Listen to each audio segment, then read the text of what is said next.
Policy ہے جو announcement ہے این سی او سی کی اناؤنسمنٹ ہے کہ 50 سے 60 سال والے لوگ ایلیجیبل ہیں.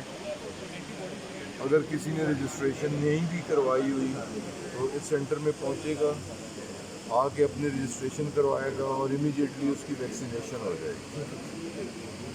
دونوں فیسلٹیز, اس کی رجسٹریشن کی فیسلٹی بھی یہاں پرووائڈ کی جائے گی اور اس سے ویکسینیشن کی فیسلٹی بھی پرووائڈ کی جائے گی.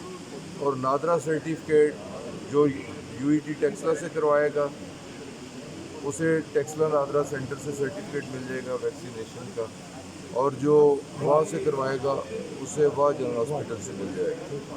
لیکن دونوں ڈوزز کے درمیانی وقفہ جو ہے وہ 21 دن کا ہے.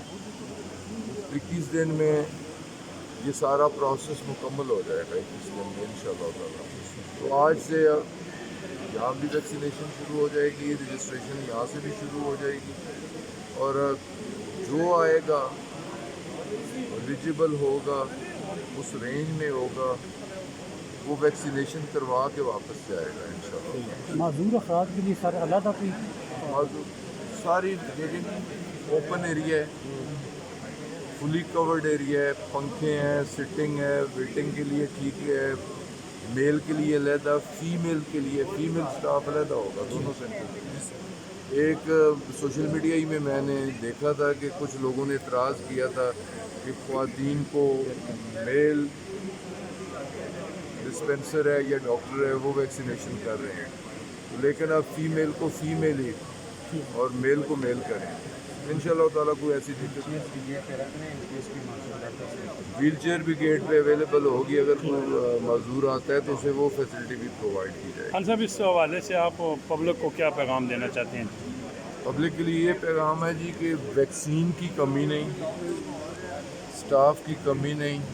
دیکھیں ٹیکسلا تحصیل ہے, تحصیل کے لیے بیسیکلی ایک ویکسینیشن سینٹر رکھا گیا ہے, لیکن ٹیکسلا تحصیل میں ہم 2 ویکسینیشن سینٹر پرووائڈ کر رہے ہیں. وہاں کے لوگوں کے لیے وہاں جنرل اسپتال اس کے سراؤنڈنگ, اور ٹیکسلا سٹی اور ٹیکسلا کینٹ اور سراؤنڈنگ رورل ایریے کے لیے یو ای ٹی کا یہ فیسلٹی انہیں پرووائڈ ہم کر رہے ہیں. تو 2 نادرا سینٹرز بھی, ڈبل فیسلٹی نادرا کی بھی سرٹیفکیشن کے لیے اور ڈبل فیسلٹی ویکسینیشن کے لیے بھی.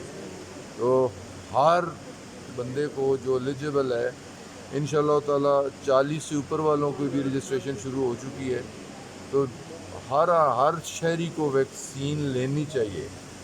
کورونا کا مقابلہ ہم تب بھی کر سکیں گے کہ ویکسینیشن کروائیں, فل ڈوز کے ساتھ کروائیں, اور پھر ساتھ اس کی سرٹیفکیشن بھی ہم لیں. تو انشاءاللہ تعالیٰ اللہ مدد کرے گا.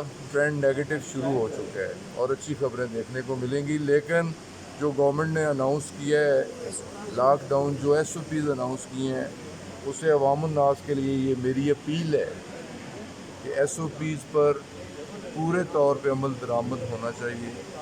ایس او پی پہ عمل درآمد کے لیے کوئی لا انفورسمنٹ ایجنسی یا ایڈمنسٹریشن کی طرف سے امپلیمنٹیشن کے لیے دباؤ نہیں ہونا چاہیے, نہ ہوگا, لیکن لوگوں کو والنٹیئرلی ایس او پی پر عمل کر کے حکومت کے ساتھ تعاون کرنا چاہیے. اس حوالے سے علماء کے ساتھ آپ کا کوئی ہے؟ کیونکہ علماء سے بھی میری اپیل ہے کہ اس موذی مرض سے چھٹکارے کے لیے مساجد میں دعا مانگی جائے کہ اللہ تعالیٰ ہمیں اپنے حفظ و امان میں رکھے, ہمارے بڑوں کو حفظ و امان میں رکھے, ہمارے بچوں کو حفظ و امان میں رکھے, اور اس شر سے ہمیں نجات دلائے.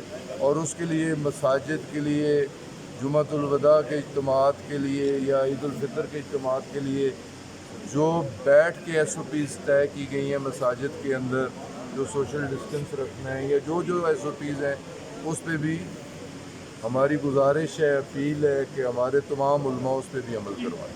خان صاحب, رنگ روڈ کے حوالے سے ایک سوال ہے کہ سیاسی بات ادھر نہ کریں نا, جس ایشو